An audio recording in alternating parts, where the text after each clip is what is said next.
y para mí es un placer estar acá. Decirles que toda mi carrera profesional la he desarrollado en el ámbito, prácticamente toda en el ámbito de la educación pública. Tuve unos poquitos años trabajando en la educación privada, pero por elección he trabajado en la educación pública y en el sistema de educación media, ¿sí? En estos momentos, como decía María, soy inspectora regional en el Consejo de Educación Secundaria. Y bueno, trabajando ya como directora, ¿verdad? Y más, luego lo desarrollé siendo inspectora. Me preocupó mucho la idea de cómo concebimos los espacios dentro de los diferentes centros educativos. La ponencia de hoy, gestión de la potencialidad. ¿Se escucha? ¿Se escucha? Gestión de la potencialidad de los espacios físicos para el aprendizaje justamente tiene que ver con eso. Nosotros entendemos que los espacios físicos no son neutros, que los espacios físicos tienen una potencia y en el caso de la educación, una potencia formativa. Sé que aquí hay directores de los 3 subsistemas y hay también directores de formación docente. Y eso está bueno, ¿verdad? Porque cuando nosotros transitamos los diferentes subsistemas, observamos diferentes desarrollos, ¿sí? No quiere decir ni mejor ni peor, sino que hay, de alguna manera, desarrollos diferentes. Consideramos que los espacios físicos hoy son espacios que hay que poner en agenda, ¿verdad? Los equipos de dirección tienen que poner en agenda la gestión de los espacios físicos y preguntarnos acerca de la vinculación entre la gestión del espacio y los signos de la práctica educativa que el espacio ofrece. Partimos del supuesto de que la práctica educativa tiene como meta de su hacer la transformación de su realidad sociocultural en términos éticos y políticos hacia una realidad más equitativa y más justa, ¿verdad? Esto son ideas que vienen desde hace mucho tiempo ya en el sistema educativo. Autores como, por ejemplo, Freire, ¿verdad?, manejan esta idea del sistema educativo con sus posibilidades de transformación.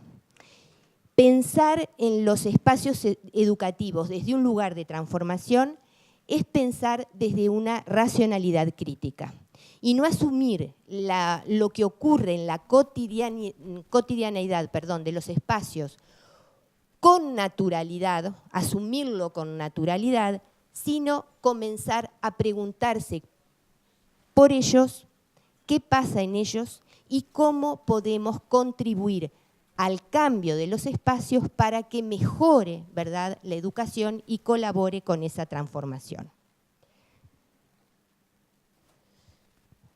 El espacio, dice la Filmina, tiene el privilegio de poder ser el protagonista en la vida cotidiana de las personas.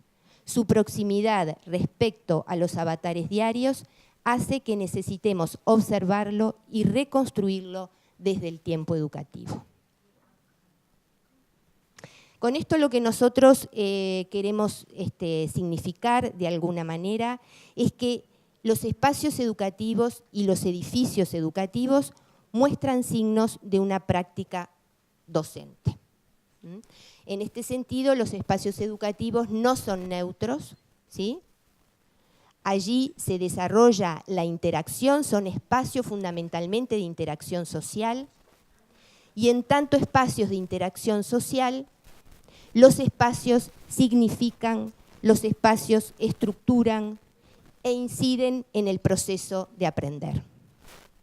Consideramos que el sujeto deviene sujeto en un espacio y más aún en estos tiempos cuando estamos hablando en muchos casos de la desterritorialización o la desespacialización. Queremos señalar con esto el valor educativo que tienen los espacios, la necesidad que tenemos de repensar el hecho educativo en base a lo que algunos autores hablan como educatividad o pedagogicidad, de los espacios. la educatividad que poseen los espacios representada a partir de algunos vectores que ayudan a visualizar los canales por los que interaccionan las personas y los espacios y cuya manipulación permitiría optimizar el pensamiento y la acción educativa. No sé si quieren alguna pregunta en relación a esto. Avanzamos un poquito. Observemos esta foto. Esta es una foto de una clase de, ¿cuándo la ubicamos?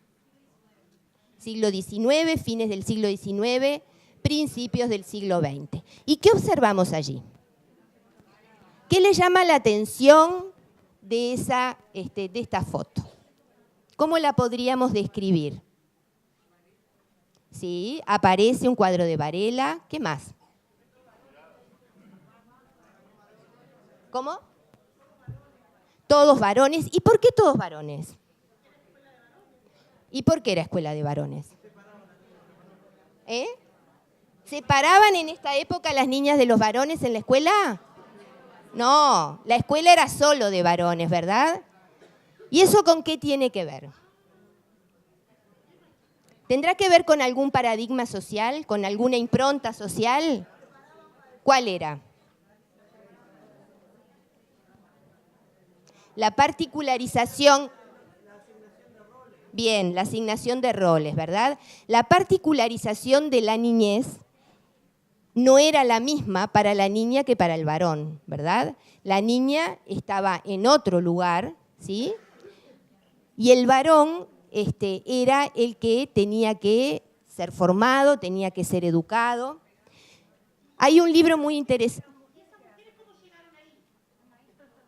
¿Y esas mujeres cómo llegaron ahí? A ver,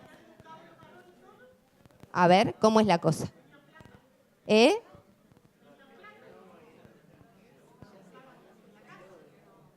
Esto deviene todavía, ¿verdad?, de algunas herencias de siglos anteriores donde había, ¿verdad?, mujeres que se dedicaban de manera casi familiar a la educación, pero no era una formación específica todavía, ¿verdad? Todavía estamos en unos desarrollos muy iniciales de lo que tiene que ver con el magisterio. Prácticamente no había un desarrollo específico, por eso la presencia de estas mujeres, ¿no? ¿Cómo? Y muchas eran extranjeras, exactamente. Y además otra cosa que llama la atención, vieron que hay más de un docente allí, ¿no? Hay 2 mujeres y hay un varón, ¿no? Muy bien, las mujeres están en un plano secundario. Aparentemente podríamos inferir que el que está allí tomando el protagonismo es ese docente que está frente al pizarrón, ¿no? Disienten. Hay un...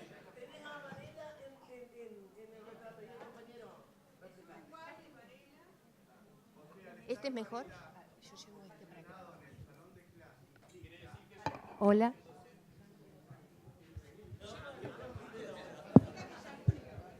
Hola. Hola. Al tener presente a Varela en el salón de clase, implica que la reforma vareliana ya está hecha y Varela ha desaparecido. Sí. Y tenemos la enseñanza primaria de varones por un lado y de niñas por el otro. No es que las niñas no van a la escuela. Las niñas van a la escuela y tenemos un sistema de formación docente que se está construyendo con los institutos normales Ricardo R. Sánchez y Estañero de Munar. Bien. O sea, que la educación primaria abarcaba a niñas y niños. Y en el medio rural, los niños y las niñas iban juntos, no iban separados. Usted disculpe.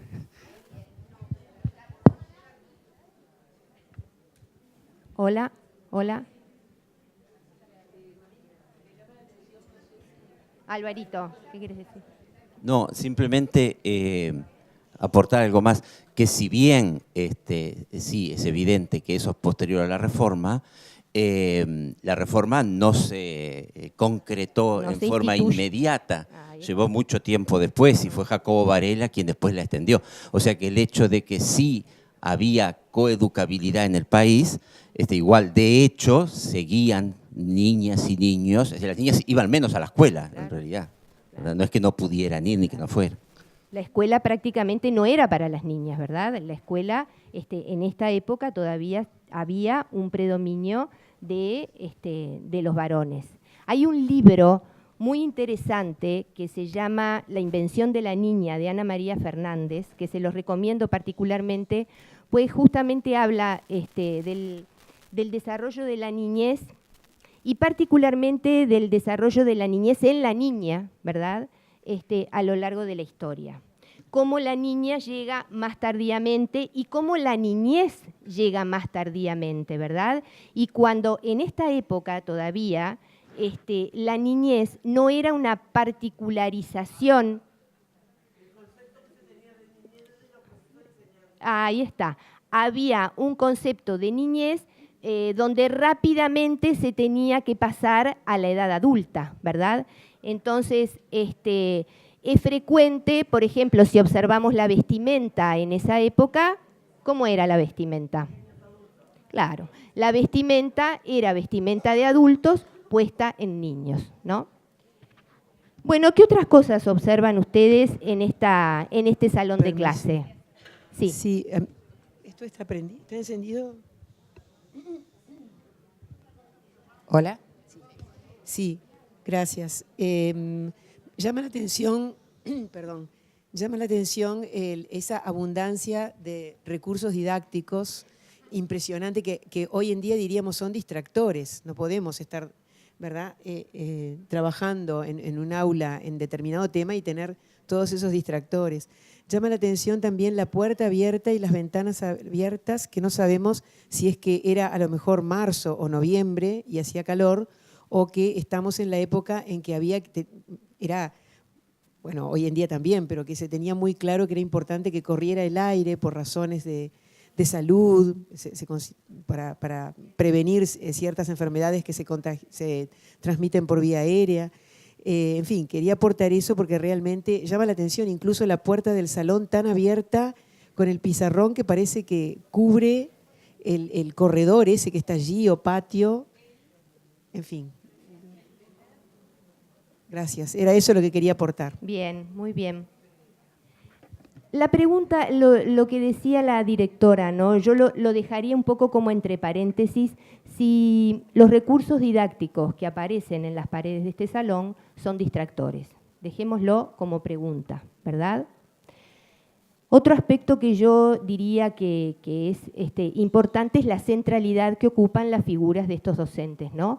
Cómo todos los estudiantes están dispuestos de una forma homogénea, ordenados, podríamos pensar prácticamente que hasta por orden de altura, y con una centralidad en la figura de los maestros. Y es abundante la presencia de mobiliario, ¿verdad? Podemos pensar que allí hay archivos, pequeñas bibliotecas, hay un reloj, ¿verdad? ¿Sí? ¿Se observa eso? Ahora, ¿qué pasa acá? Si nosotros pensamos en un maestro de esta época, ¿verdad? Perdón. Y visita un salón de clase, ¿podrá ver algunas permanencias? ¿Cuáles? De a uno, porque de acá no se escucha bien. ¿Cuáles serían las permanencias? Hola, buen día. La disposición La del disposición salón. de los bancos. Bien, la del disposición salón, de los bancos. La ubicación de la maestra. La ubicación de la maestra. El es decir, escritorio. el escritorio, separado de los estudiantes. ¿Cómo? El banco fijo, exactamente. Los recursos didácticos fijos también, ¿no? ¿Sí? ¿Sí? ¿Es así? ¿Y qué pasa con el tiempo allí? Tenemos recursos fijos, del mismo modo que acá, ¿verdad? Y una idea de permanencia, ¿sí? Aquí, si nosotros visualizamos estas dos láminas, un maestro del siglo XIX, de principios del siglo XX, dirá, bueno, hay algunos signos que me hacen ubicar perfectamente que yo estoy en un salón de clase, ¿verdad? Que no hay algo que se ha movido o no se han movido demasiados aspectos o no se ha movido mucho la organización del espacio que hace que yo reconozca que esté en un lugar que para mí es familiar. Y esto tiene que ver con algo que es, yo diría, misión en la escuela y tiene que ver con el valor de la tradición. Cómo la tradición en la escuela estructura el espacio y el tiempo. El valor de la tradición que ha sido analizado por muchos pedagogos inclusive, ¿verdad? Habla de la importancia que tiene en la escuela el lazo social. La tradición es lo que le permite al sujeto inscribirse en una sociedad. Es lo que le posibilita a un sujeto decir, bueno, yo pertenezco a este conjunto de individuos. Es lo que hace al lazo social. Es lo que nos identifica en un nosotros, en una identidad colectiva. Además, la tradición brinda seguridades, ¿verdad? Nos dice, bueno, esto se hizo así antes, se hace así ahora, pero se va también a hacer en el futuro de la misma manera. Vale decir que la tradición, y en estas fotos, en estas representaciones aparece muy fuertemente, la tradición ligada a un sentido de ley, ¿verdad? Esto fue así, es así, pero debe ser así. Brinda una seguridad ontológica que posibilita anticipar el futuro. Y yo diría el tiempo futuro entendido como un eterno presente, ¿verdad? Como que el futuro ya sé cómo va a ser. Y estas permanencias, ¿verdad? Cuando se ponen en diálogo con algunos procesos de cambio, generan tensiones, ¿verdad?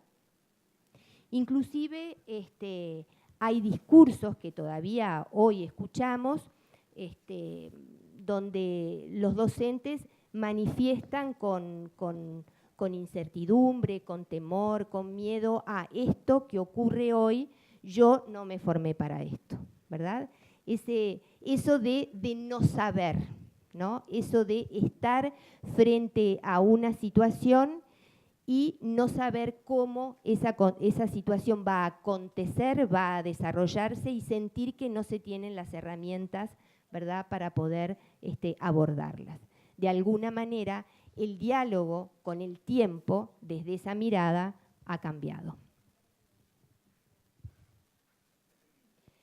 Entonces vemos algunas permanencias que algunos autores hablan de gramática escolar, otros hablan de cultura escolar, gramática, cultura, que da cuenta de tradiciones y da cuenta de rituales que la escuela tiene. Y esas tradiciones y esos rituales están también marcando la organización del espacio. El espacio habla de esa gramática escolar, habla de esa cultura escolar, o como dice Duvet, habla de su programa institucional, ¿no? Duvet define el programa institucional como el proceso social que transforma valores y principios en acción. Y en sí, cómo no. Gramática escolar, cultura escolar y programa institucional. El programa institucional definido como el proceso social que transforma valores y principios en acción y subjetividad por el sesgo de un trabajo profesional específico y organizado. Es decir, que esa misión potente que tiene la escuela, ¿verdad?, de inscribir a un sujeto en las tradiciones, en los valores, en ese reconocimiento de un nosotros, se hace de manera intencional a través de profesionales que desarrollan esa misión.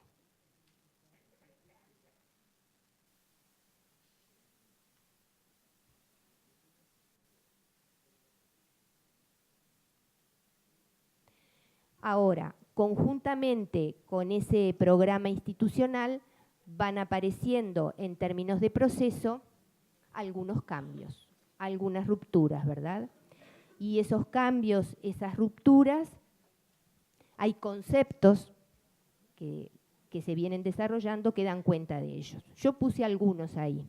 Por ejemplo, la innovación, la autonomía, ¿verdad? El educar es educar en procesos de mayor autonomía, en la importancia que va teniendo el contexto, ¿sí?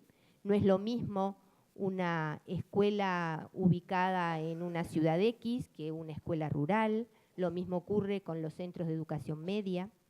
La flexibilidad que da lugar, ¿verdad?, a la necesidad de la contextualización. La educación en el marco de la incertidumbre, hoy no sabemos todo, no estamos preparados para todo, ¿verdad? La diversidad, el educar, ¿verdad?, potenciando lo diferente que cada uno es, ¿sí? Y justamente educar en la construcción de la subjetividad. Estas permanencias y estos cambios en el sistema educativo generan tensiones, ¿no? Y esas tensiones se visualizan también en cómo se organiza el espacio, ¿no? Porque si nosotros miramos, por ejemplo, a ver si lo tengo acá.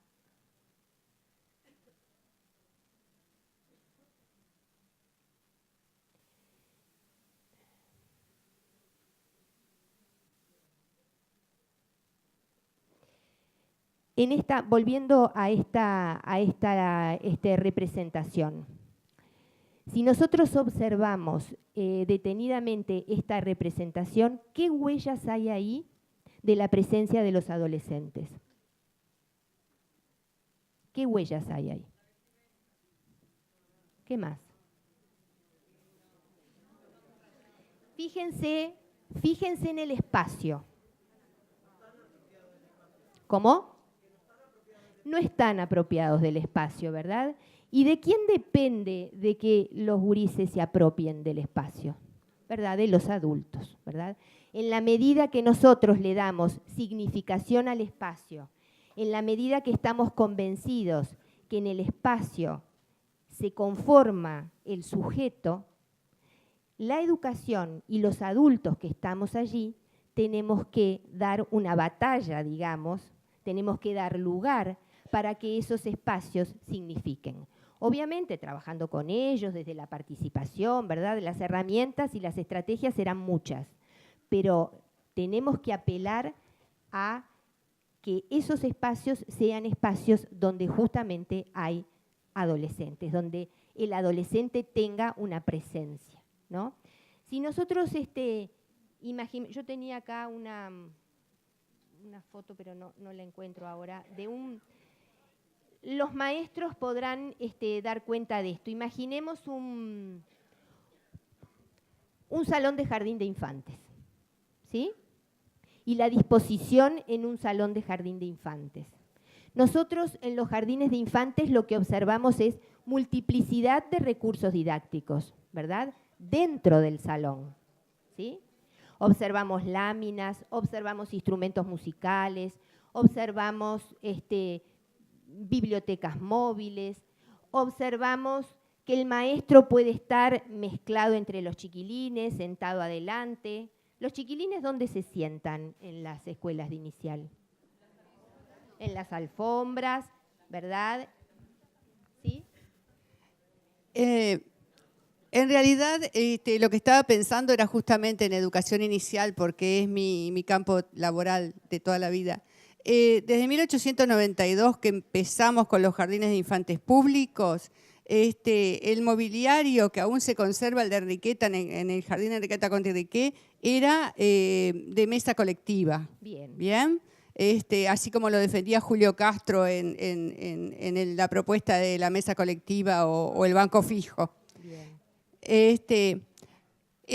No solo la mesa colectiva, en realidad no importa si hay mesa o no, porque muchas de las actividades se realizan sin la mesa. La mesa es necesaria en actividades donde se tenga que apoyar algo y se tenga que disponer el cuerpo de manera de hacer una producción que necesite la mesa.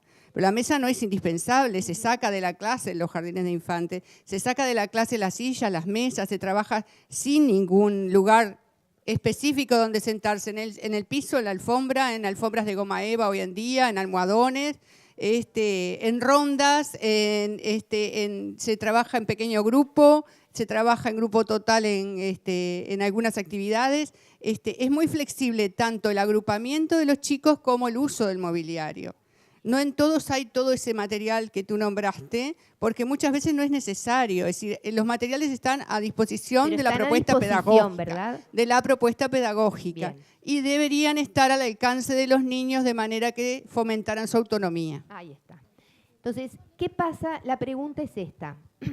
¿Qué pasa entre esos salones, ¿verdad? La concepción del espacio desde el lugar que describe la directora y esta concepción del espacio que tenemos en esta lámina.